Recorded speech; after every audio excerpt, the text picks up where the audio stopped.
할렐루야. 예, 하나님께 영광을 돌립니다. 우리의 찬양을 기쁘게 받으신 줄 믿습니다.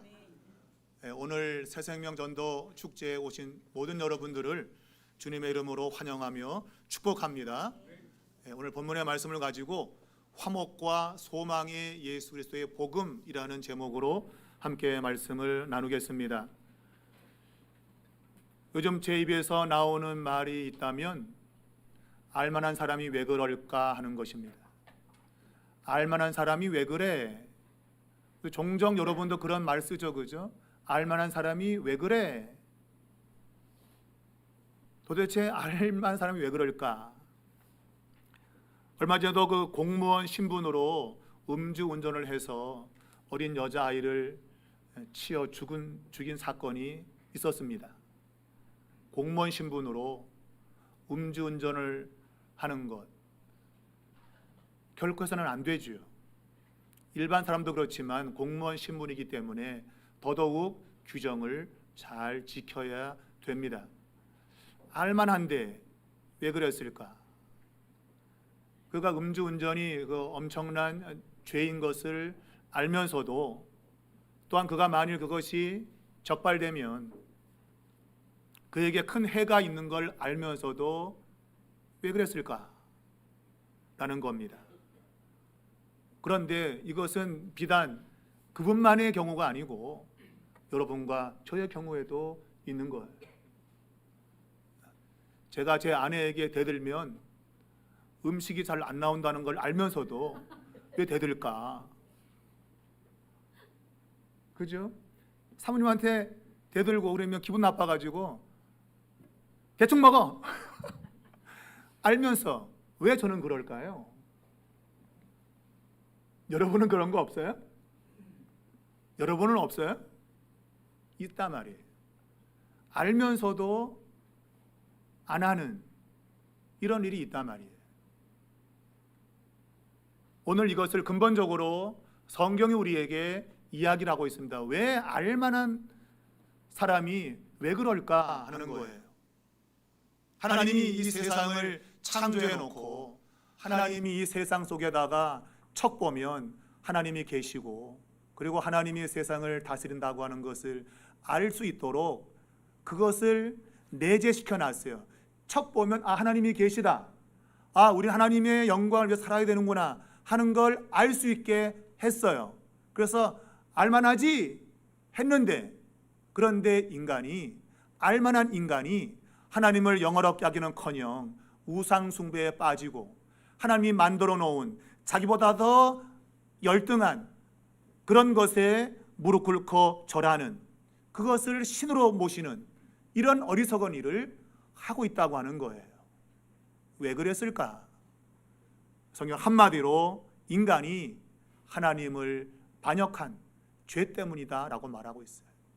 하나님을 떠나는 그 죄 때문에 인간의 지혜는 사라졌고 명철이 없어졌으며 미련하고 아주 어리석어졌다 이거예요. 과거에는 척 보면 알았는데 이제는 척 보고 눈을 씻고 봐도 알지 못하는 그러한 자리에 인간이 떨어졌다고 하는 거예요. 인식하려고 해도 인식하지 못하는 그러한 상황에 떨어진 겁니다. 여러분 그런 말 하죠, 그죠? 머리 나쁘면 손과 발이 고생한다 그렇잖아요. 이게 머리가 똑똑하지 못하면 손과 발이 애를 써야 돼. 한 번 갈 거 두 번 가고 두 번 가고 여러 번 가고 손과 발이 애를 써야 되는 거예요.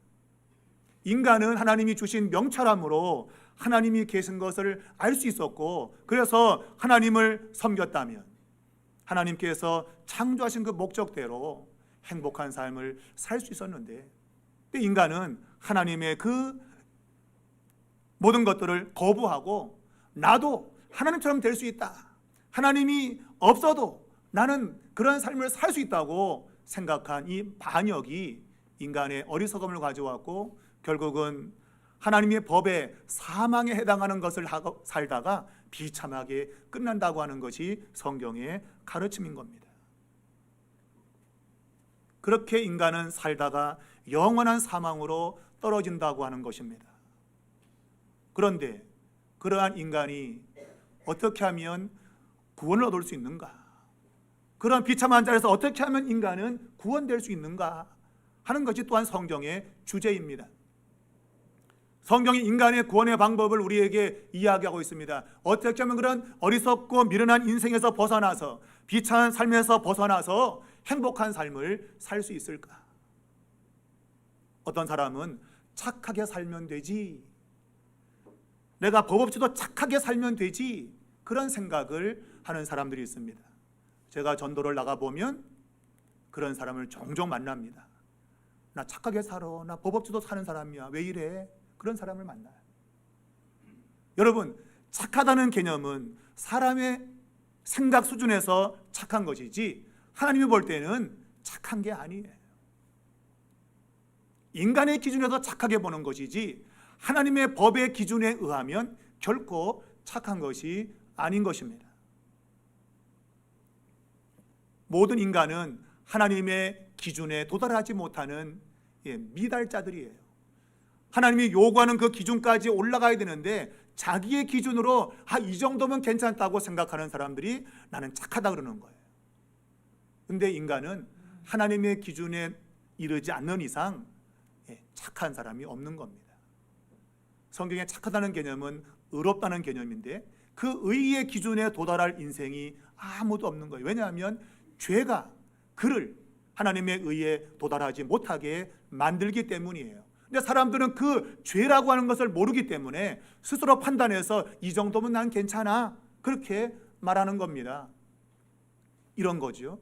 인식의 차이라고 하는 거예요. 인식의 차이, 느끼는 차이인 겁니다. 여러분이 다니던 초등학교에 지금 가보면 그 초등학교 그 교실이 너무 작게 보여.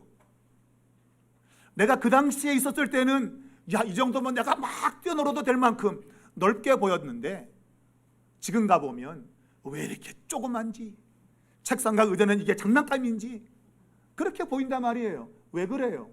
아이의 눈높이와 어른의 눈이 다르기 때문에 그래요. 인식의 차이 때문에 그런 거예요. 인간은 자기의 기준 가지고 이 정도면 착해 라고 하지만 하나님은 그럼 네가 볼 때 그런 거야, 내가 보니까 넌 아직 멀었어, 요만해 너는, 그런 거예요. 여러분, 성경은 모든 인간이 죄 가운데 있고 그 죄 때문에 하나님의 의의 기준에 도달할 수 없다. 이 의라고 하는 것은 구원을 가리킵니다. 구원을 받을 사람이 아무도 없다고 말하고 있는 거예요. 그런데 유대인들은 하나님이 우리에게 율법을 주었잖아요. 이 율법을 가지고 살면 그래도 의로워지지 않겠습니까? 라고 하면서 그들은 자신들은 구원받을 수 있다고 생각을 했습니다. 그러나 성경은 율법을 가지고 있는 유대인도 죄 가운데 있고 하나님을 알지 못하고 율법이 없는 이방인들 모두가 다 죄 가운데 있다. 그것이 원래 태초의 인간이 아담과 하와가 그 죄를 지었기 때문인 거예요. 유대인과 이방인 할 거 없이 모두가 다 죄 가운데 있는 겁니다. 근데 유대인들이 율법 가지고 있으면 되는 거 아니에요? 이 말씀에 법이 있으면 되는 거 아니에요? 라고 우기는 거죠. 그래? 그러면 너 율법대로 한번 살아볼죠? 살아볼죠? 살아보니까 안 되는 거예요. 율법의 기준에 모두가 다 미달한 거예요. 율법을 가지고 있다고 그 말씀을 내가 따라 살려고 노력한다고 되는 것이 아닙니다. 인간의 행위 가지고도 하나님의 의에 이룰 수가 없어요. 그래서 하나님이 인간을 구원하는 방법을 만드셨는데 그것이 하나님을 믿는 믿음이라고 하는 거예요. 하나님을 믿는 그 믿음이 인간을 의롭게 한다고 하는 겁니다. 그것을 예로 보여준 사람이 있는데 바로 믿음의 조상이라고 하는 아브라함이라는 사람이라는 거예요. 이 아브라함 사람은 우리에게도 믿음의 조상이지만 특별히 유대인들은 정말 그들의 조상이에요. 아브라함이 우리의 조상이고 우리는 후손이니 아브라함이 하나님의 은혜를 입고 하나님의 구원을 받았으니 우리도 똑같이 하나님 앞에 구원받을 거 아니냐, 그렇게 생각하고 있기 때문이에요. 그런데 이 믿음의 조상으로 불리는 이 아브라함이 어떻게 그러면 하나님 앞에 의로워졌다고 말하느냐? 행위로 그런 거냐? No. 성경은 단호히 그가 행동으로 의로워진 것이 아니다. 그가 의롭게 된 것은 하나님을 믿는 그 믿음 때문이었다는 거예요. 그것이 창세기 15장 6절의 말씀입니다. 하나님께서 5절에서 내가 너와 내 후손을 하늘의 별처럼 바닷가의 모래같이 많게 해주겠다고 했습니다. 바로 그 약속을 아브라함이 믿으니 하나님이 그를 의롭다 여겼다 그랬어요. 아브라함이 하나님의 약속을 믿은 그 믿음 때문에 하나님이 그를 의롭다고 했다는 거예요. 실제로 그는 의롭게 된 겁니다. 하나님이 의롭다고 판단한 겁니다. 여러분, 아브라함도 도대체 무엇을 믿은 겁니까? 첫 번째, 그는 하나님의 약속을 믿은 겁니다. 비록 자기는 지금 자식을 낳을 수 있는 그런 조건도 안 되고 자기 마누라는 경수가 끊어지고 도무지 자식을 낳을 수 없는 그런 상황인데 하나님께서 하늘의 별처럼 바닷가의 모래처럼 자손을 주겠다고 한 그 약속, 그 약속을 믿었다고 하는 거예요.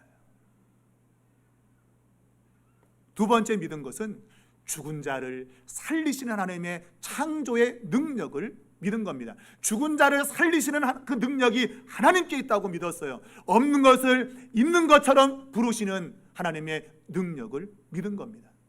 이것을 신학적으로는 전지전능이라 그래요. 하나님은 못하실 것이 없다는 거예요. 하나님을 믿는데 그분이 못할 게 있으면 믿을 수가 없는 거예요. 자식들이 부모를 믿고 싶지만 때로는 못 믿어요. 왜? 인간은 믿을 존재가 못 되는 거예요. 해주고 싶지만 상황과 여건 속에서 할 수 없는 일이 많아요. 믿을 수가 없는 거예요. 그래서 우스갯소리 있잖아요. 아버지하고 아들이 목욕탕 갔는데 아버지가 뜨거운 물에 탁 들어가더니 이거 시원해. 너도 들어와 봐. 애가 들어가면 아 뜨거. 애가 나는 말이 세상에 믿을 놈 하나도 없네. 믿을 놈이 없대. 아이의 생각에는 분명히 뜨거운데 왜 시원하다 그러냐 도대체. 믿을 수 없다 이거예요. 그것이 여러분 이 세상에 존재하는 모든 것들이에요. 믿을 수 있는 것이 없어요 세상에는. 그런데 하나님은 믿을 수 있다. 왜? 하나님은 창조주이기 때문에. 하나님은 못할 것이 없기 때문에.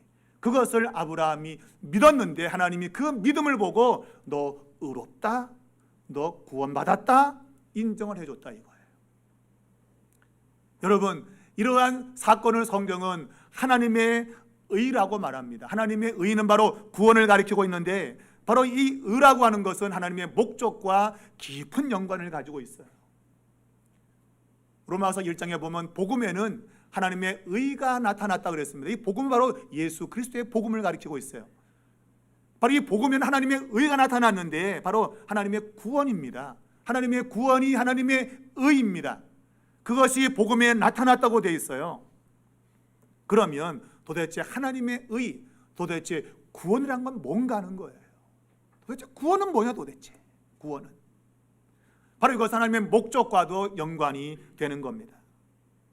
하나님이 인간에게 의를 요구합니다. 그런데 인간은 그 의에 이르지 못합니다. 곧 구원받지 못한다고 하는 거예요. 그래서 하나님이 그분이 그 의를 드러내신 거예요. 이제 내 의를 가지고 내가 너에게 구원을 주겠다고 한 것이에요. 그래서 이 하나님의 의라고 하는 것은 하나님의 목적과 연관된 건데 바로 그것이 오늘 의롭다고 여겨지는 우리에게 적용되었다 그래요. 적용되었다. 예수를 믿는 모든 사람에게 바로 이 의의 적용이 일어난 거예요. 그러면 도대체 의롭다고 하는 건 뭔가? 쉽게 말하면 구원받은 삶은 도대체 뭐냐라고 하는 거예요.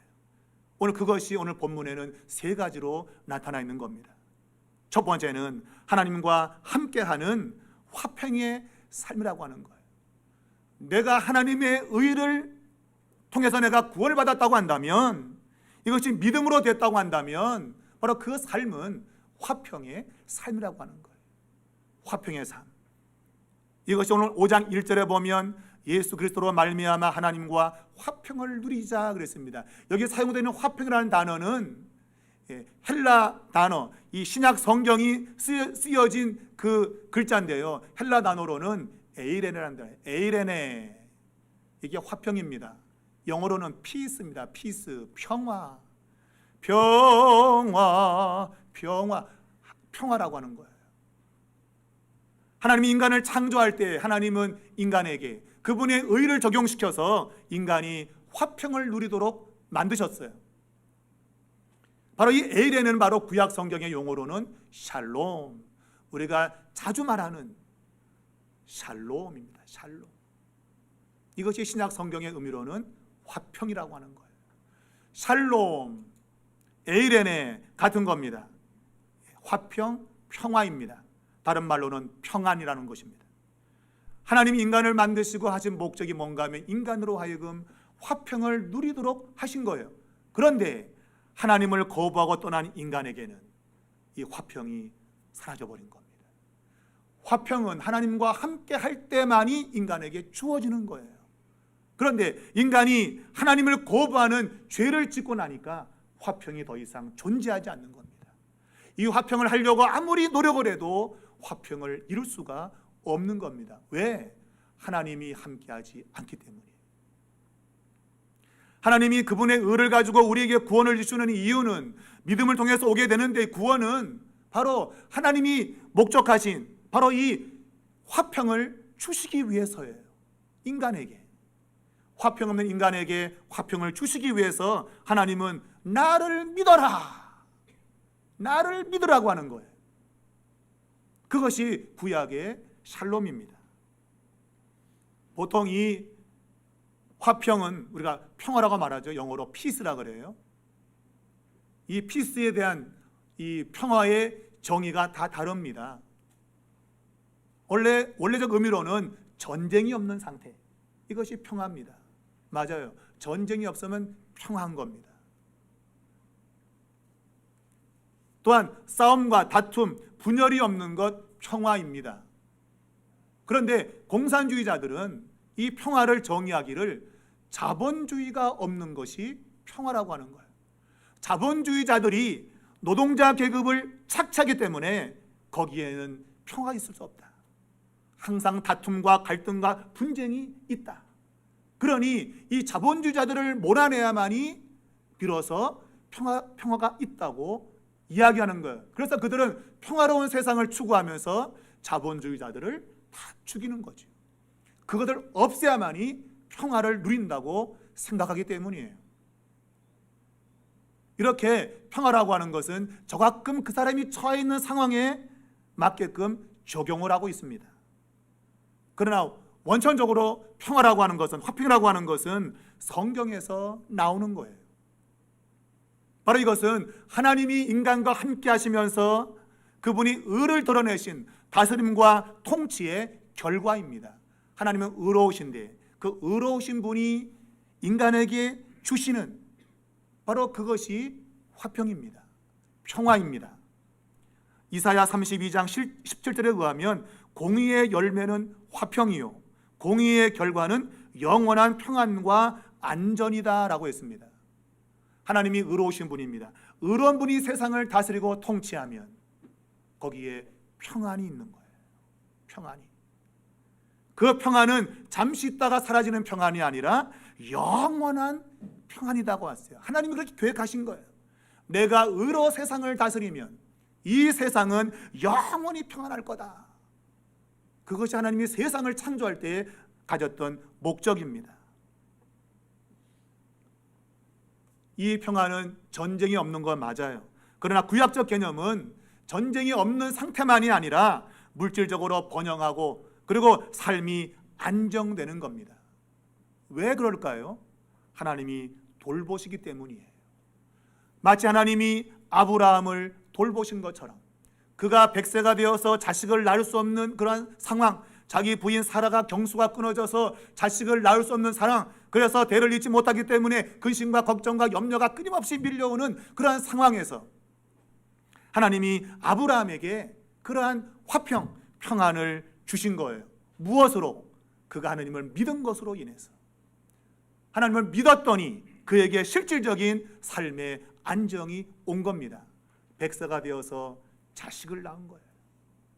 불가능하죠. 그런데 하나님이 불가능을 가능으로 만드는 역사를 이루신 겁니다. 그것이 아브라함이 막 애써도 된 게 아니에요. 야, 자식 가져보자, 시원하게 해볼까, 이거 해볼까 해서 된 게 아니라 불가능해, 도저히 안 되는 거예요. 근데 하나님이 그분의 전지전능한 능력으로 그 일을 이루신 겁니다. 바로 이것이 아브라함에게 있었던 화평입니다. 평안입니다. 나이를 먹어도 그에게는 걱정이 없었어요. 왜? 하나님이 자식을 줄 것을 믿었다고 로마서는 확언하고 있는 거예요. 아브라함은 나이를 먹었어도 백세가 되어서도 그 믿음이 흔들리지 않았다. 그 믿음 때문에 그는 자식을 얻게 되었고 그의 삶에 평안이 왔다고 하는 것을 이야기하는 것입니다. 여러분, 오늘 교회 나오는 사람 가운데 교회 가는 게 왜 이렇게 힘들어? 뭘 갖다 바쳐라, 뭐 해라, 이런 게 왜 이렇게 많어? 그런 사람이 있어요. 그래서 교회 가기 힘들어 나. 그런 분들이 종종 있어요. 여러분, 교회는 그런 곳이 아닙니다. 여러분, 근본적 교회는 하나님을 믿는 자들에게 평안을 주시는 겁니다. 교회에 오게 되면 하나님이 주시는 평안을 경험하게 되는 겁니다. 근데 그 평안이 어디서 온다고요? 여러분이 뭘 갖다 바치면 옵니까? No. 갖다 바쳐 오는 게 아니에요. 하나님을 믿을 때 오는 거예요. 그러니까 궁극적으로 내가 교회 나가기 힘들고 왜 이렇게 어려워라고 하는 말하는 것은 내가 하나님을 믿지 않기 때문에 그래요. 하나님이 정말 살아계시고 그분이 죽은 자를 살리시고 그리고 내게 없는 것을 있게 하시는 그런 분임을 내가 믿으면 내 안에는 평안이, 세상이 모르는 평안이 주어지는 거예요. 근데 그런 믿음이 없기 때문에 실제로 교회에 대해서 뭐라고 하는 거지. 믿음을 가져보면 여러분 그 평안은 경험되는 겁니다. 화평이 경험되는 겁니다. 아브라함이 경험된 것처럼 말이죠. 여러분, 제 말이 아니라 성경의 말씀이니 믿어도 됩니다. 여러분이 하나님을 믿기만 하면 여러분의 삶에는 그러한 평안이 경험될 수밖에 없어요. 하나님 그렇게 시스템을 만든 거예요. 시스템을. 나를 믿어라. 그러면 평안할 거다 하는 거예요. 예수님께서 요한복음 14장에 보면 이제 그분이 제자들을 떠나갈 때가 된 겁니다. 십자가에 죽을 때가 가까워온 것입니다. 그리고 하나님 아버지께로 갈 때가 가까이 왔습니다. 제자들이 마음에 근심했습니다. 가신다고 하니 어떡하나? 야, 간다고 아주 가니? 뭐 이런 거예요. 심파극처럼. 야, 간다고 아주 가니? 가면 언제 와요? 걱정하지 마. 뭐 그런 모습인데 그 걱정과 근심하는 제자들에게 예수님 말씀합니다. 너희는 마음에 근심하지 말라. 하나님을 믿으니 또 나를 믿어라. 그분의 생각 속에는 구약의 샬롬, 하나님 믿는 자에게 아브라함이 경험했던 그 평안을 나를 믿어도 똑같이 경험된다. 내가 간다고 아주 가냐? 내가 가면 나보다 더 너희와 함께 계시며 너희를 위로하고 평안을 주실 성령이 오실 거다. 주님이 떠난다고 우리에게 근심이 있을 수 없는 거예요. 왜? 성령이 오시기 때문이에요. 그 성령을 예수 믿는 사람에게 옵니다. 믿을 때 성령이 오신다고 되어 있습니다. 그 성령이 오시면 우리의 마음에 근심과 걱정을 밀어내고 우리의 마음에 위로와 평안을 주시는 거예요. 그래서 요한복음 14장 27절에 내가 너에게 평안을 끼친다고 말씀하면서 내가 주는 평안은 세상이 주는 평안과 같지 않다 그랬어요. 세상이 주는 평안은 뭐예요? 여러분의 주머니에 돈이 있고 건강하고 은행에 잔고가 많고 내 자식이 잘 되고 그러면 평안해. 복음서에 있는 것처럼 부자가 농사가 잘 돼서 소출이 많으니까 어떻게 하면 내 영혼이 편히 쉴까? 곡간을 누리자. 창고를 더 짓는 거예요. 창고를 더 짓고 더 많이 갖다 쟁여놓으면 평안할 줄 아는 거예요. 어리석은 자야, 어리석은 자야.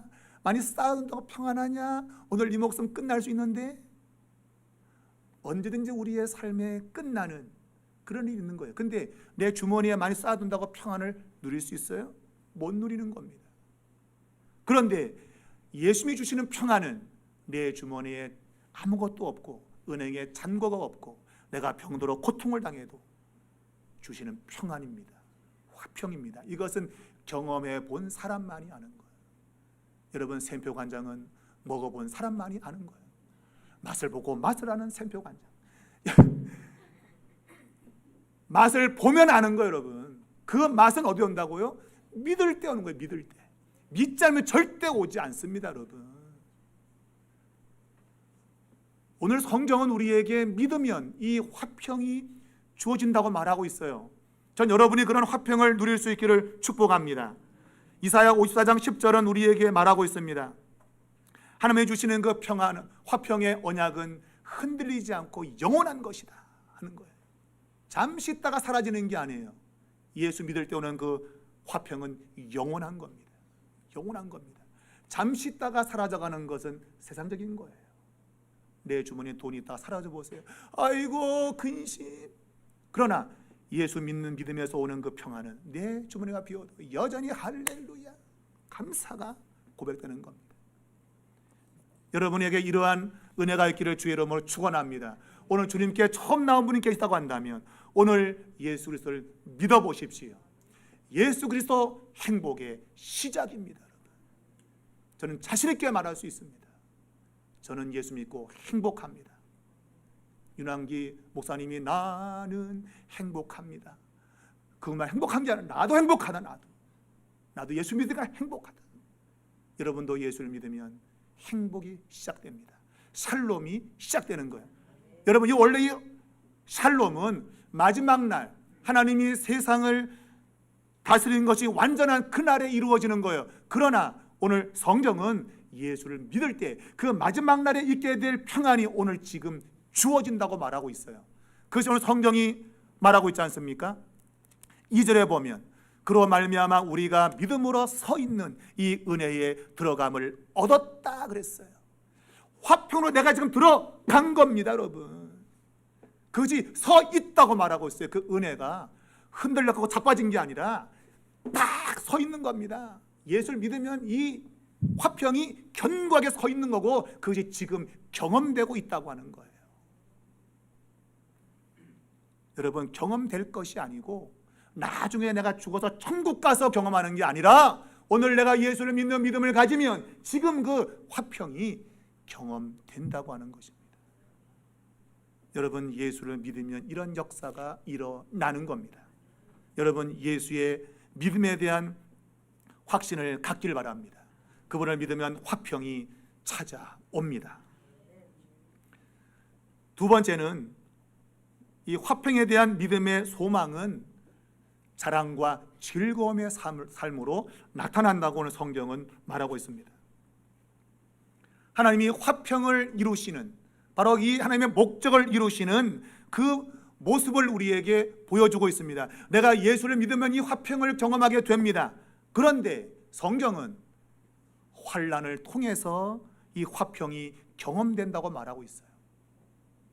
아, 무슨 소리? 아, 그러면 예수 믿으면 어렵다는 얘기야? 안 믿을래. 이런 사람 제가 많이 봤습니다. 예수 믿겠다고 교회 나오는데 어느 할머니가 바로 그날 자기의 손자가 오토바이 사고 났어. 거봐라, 내가 교회 나오면 안 된다 그랬지. 그리고 안 나오더라. 그게 바로 예수 믿어야 될 이유인데, 그 고난 속에서 하나님이 주시는 평안을 경험할 수 있는데 사람들이 오해하는 거예요. 예수 믿으면 내가 만사가 잘 돼. 누가 그래요, 여러분? 성경이 그래요? 천만의 말씀이에요, 여러분. 성경은 예수 믿는 그 순간부터 환난이 찾아온다고 되어 있어요. 너희가 세상에서는 환난을 당하나 보라, 내가 세상을 이겼다라고 말하잖아요, 예수님께서. 그게 복음입니다. 내가 복음을 받아들이게 되면, 예수를 믿게 되어지면 내 삶이 어찌 보면 필연적으로 환난이 찾아오게 되는 겁니다. 그런데 그 환난이 내가 가지고 있는 그 믿음이 만들어내는 소망으로 인해서 내가 환난 때문에 망하지 않고 환난을 이기는 승리의 기쁨을 맛보게 된다고 하는 거예요. 그게 성경이 말하고 있는 겁니다.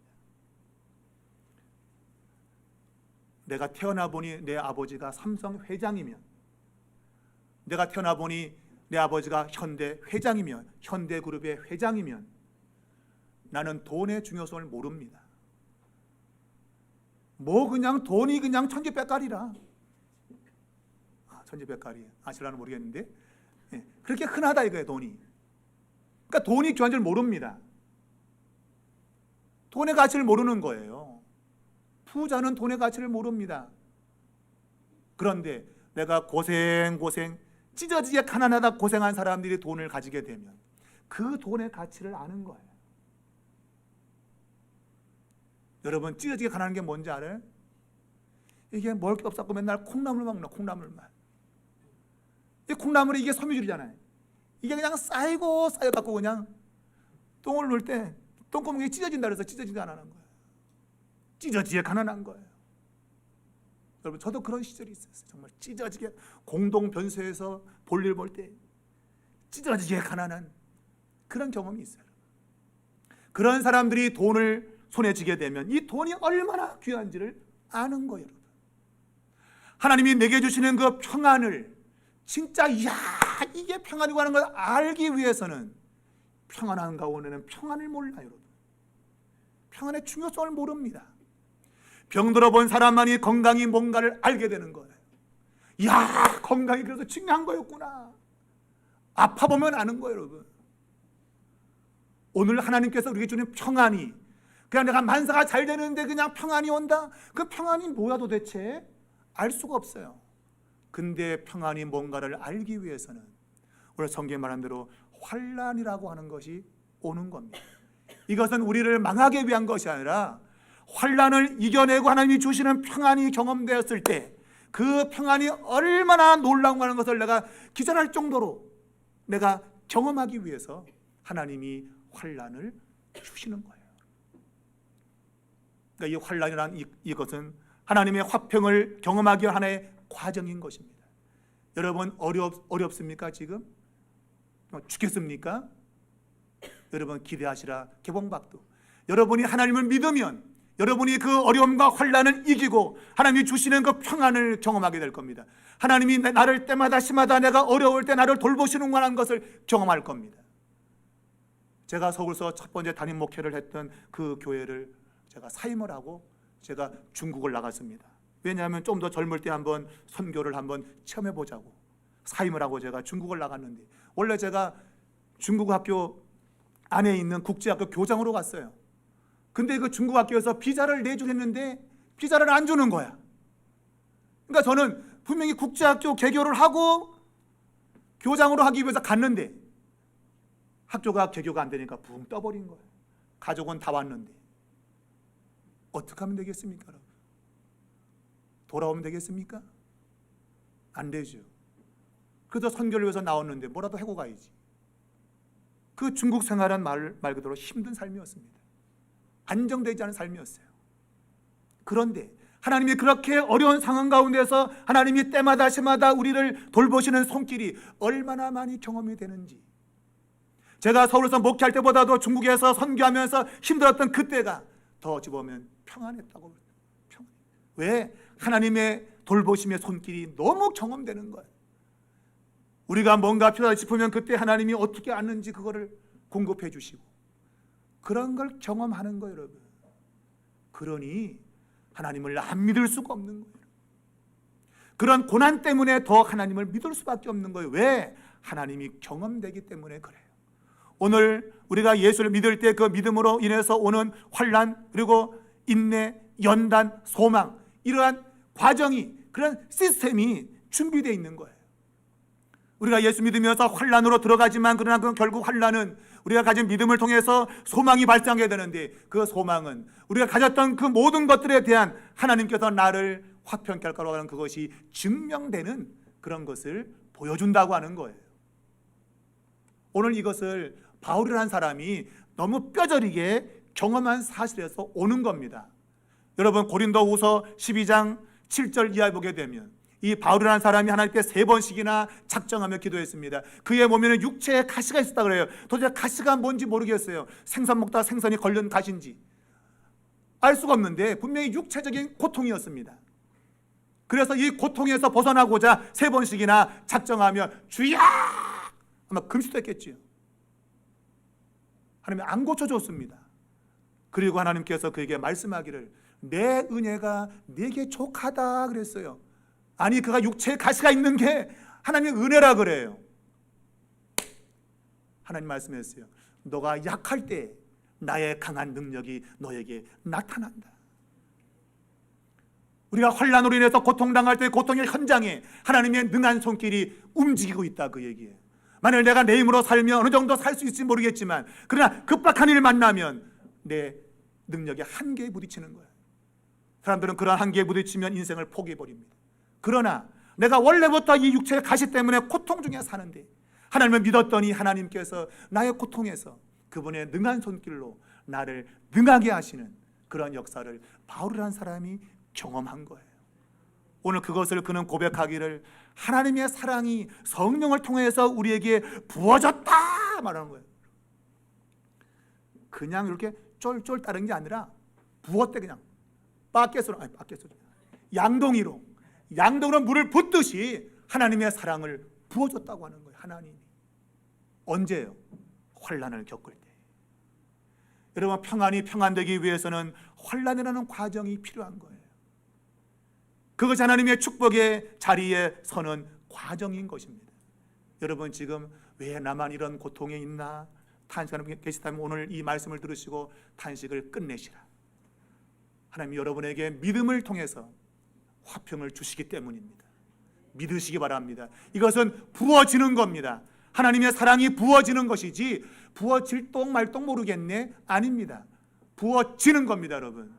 그래서 자신 있게 말하는 거예요. 바울이라는 사람이 확신하고 말하는 겁니다. 저도 여러분에게 확신합니다. 저보다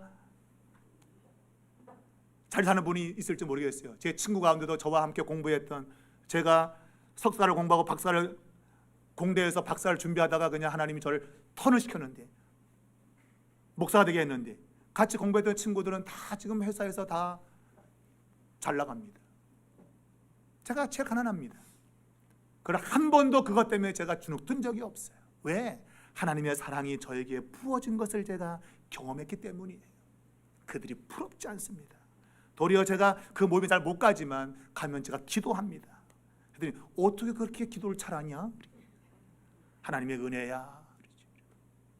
하나님을 믿으면 이런 역사를 하는 거예요.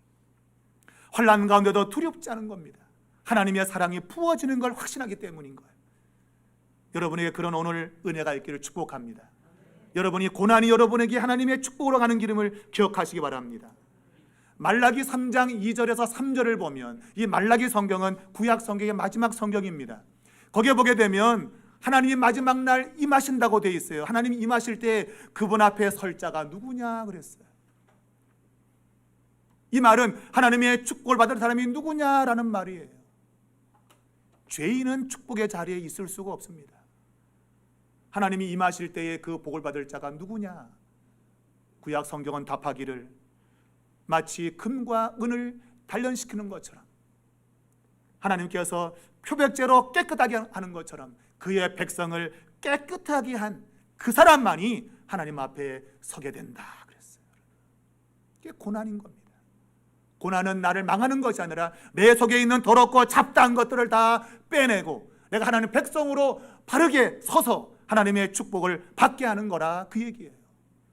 그러니 여러분 환난이 올 때 도리어 기뻐하는 겁니다. 야, 이것 때문에 내가 하나님의 복을 받겠구만. 저는 그것을 너무나도 잘 알고 있습니다. 제가 목회해 보니까 그렇더라고요. 어려워도 낙심하지 말고 끝까지 믿음으로 나가면 하나님의 역사가 있는 거예요. 그래서 제가 이렇게 좋은 삼일교회에 오게 됐잖아요. 제가 눈을 뜰 때마다 감사합니다. 이렇게 좋은 교회를 만나게 하셨다니 하나님 감사하다. 아마 여러분 가운데 우리 교회가 어렵다고 생각할지 모르겠어요. 그러나 어려움은 하나님의 축복이 가는 길이니 하나님께서 우리의 교회를 축복할 것을 확신하시기 바랍니다. 그게 정답입니다, 여러분. 이게 성경의 가르침인 겁니다. 여러분 믿으면 그런 역사가 일어나는 겁니다. 하나님의 사랑이 그렇게 부어졌습니다. 마지막 세 번째는 바로 예수 그리스도의 죽음을 통해서 화목의 자랑이 있는 삶이 된다고 말하고 있어요. 오늘 이 마지막에는 화목이라는 단어가 등장하고 있습니다. 제가 맨 처음에 말한 것은 화평이었습니다. 샬롬입니다. 마지막 세 번째 화목이라는 단어는 화평과 다릅니다. 화평은 전쟁이 없고 그리고 물질적 번영과 풍요와 안정을 말한다고 한다면, 화목은 원수된 것이 친구가 되는 겁니다. 화해하는 겁니다. 화해. 무슨 말입니까? 우리는 우리의 죄 때문에 하나님과 원수가 되었다고 말하고 있습니다. 다시는 만날 수 없는 가까이 너무 먼 당신이 되고 말았어요. 가까이 하게 너무 먼 당신, 바로 하나님과 우리 사이였단 말이에요. 그런데 예수님께서 십자가에서 우리의 죄를 위해서 대신 죽어짐으로 하나님께서 화목을 이루셨다. 우리와 화해했다. 그 얘기예요. 원수가 되었기 때문에 같이 있을 수 없어요. 그러면 화평이 있을 수 없어요. 근데 하나님이 화목하자, 예수 때문에 화목하게 됐어. 바로 그 화목이 오늘 우리에게 하나님 안에서 즐거움의 삶이 된다는 거예요. 즐거움의 삶. 여러분, 이 화목이라고 하는 것이 이렇게 즐거움으로 나타난다 그랬어요. 즐거워한다 그랬어요. 우리가 글자적으로는 즐거워한다고 되어 있어요. 이건 기뻐한다는 겁니다. 그러나 원어적 의미는 자랑한다는 단어입니다. 자랑한다. 오늘 내가 하나님과 원수되었던 내가 하나님과 친구가 되면 하나님께서 내게 화평을 주는 길이 열린 거예요. 그러므로 자랑할 수밖에 없는 거예요. 이 화목하게 된 것을 자랑할 수밖에 없는 거예요. 여러분의 자식이 학교에서 시험 100점 맞아오면 옆집에 가서 아무개 엄마야, 우리 자식 100점 맞았다, 100점 맞았다 자랑하잖아요. 조금만 잘 되면 누구한테 말하고 싶어 죽겠죠. 그죠? 자랑하고 싶어 죽겠죠. 그런 거예요. 여러분, 인간이 그 마음에 기쁨이 생기면 그 기쁨을 누구에게 자랑하고 싶은 거예요. 누구 그거 없어? 그러고 싶은 거예요. 여러분, 그게 여러분 당연한 겁니다. 그게 안 되면 이상한 거죠. 여러분이 가서 어디서 맛있는 걸 먹어봐요. 그러면 집에 와갖고 여보 그때 참 맛있더라, 다음에 같이 가자, 자기요. 그럴 수밖에 없는 거예요. 내가 경험한 그 좋은 것은 자랑할 수밖에 없는 거예요. 여러분, 오늘 하나님 안에서 또한 자랑하느니라. 여러분, 세상은 자기가 가지고 있는 좋은 집, 좋은 차, 좋은 환경을 자랑합니다. 그러나 그것은 사라지는 것들이에요. 끝나버리는 것들이에요. 그런데 하나님께서 예수님의 십자가의 죽음을 통해서 우리와 화목하게 된 것은 천국까지 이어진단 말입니다. 그것 때문에 주시는 화평은 영원하게 이어진다는 겁니다. 여러분, 그래서 예수를 믿으라고 하는 거지, 무엇하라고 여러분 도시락 싸고 다니면서 교회 좀 와봐 한번 그러겠습니까?